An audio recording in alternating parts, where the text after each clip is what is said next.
મહેસાણાના પૂર્વ સાંસદ જીવાભાઈ પટેલનો શિક્ષણ વિભાગને પત્ર માખણજ ગામની શાળાની માટે નિયમ બદલવાની માંગ સાથે પત્ર લખવામાં આવ્યો છે।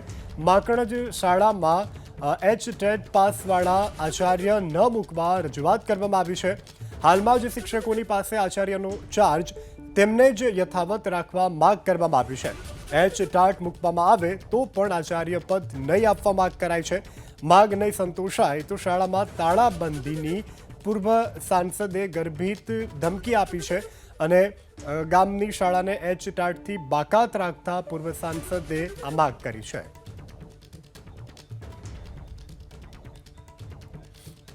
મહેસાણાના પૂર્વ સાંસદ જીવાભાઈ પટેલનો શિક્ષણ વિભાગને પત્ર માખણજ ગામની શાળાની માટે નિયમ બદલવાની માંગ સાથે પત્ર લખવામાં આવ્યો છે। માખણજ શાળામાં ટેટ પાસવાળા આચાર્ય ન મૂકવા રજૂઆત કરવામાં આવી છે। હાલમાં જ શિક્ષકોની પાસે આચાર્યનો ચાર્જ તેમને જ યથાવત રાખવા માંગ કરવામાં આવી છે। ટાટ મૂકવામાં આવે તો પણ આચાર્ય પદ નહીં આપવા માંગ કરાઈ છે।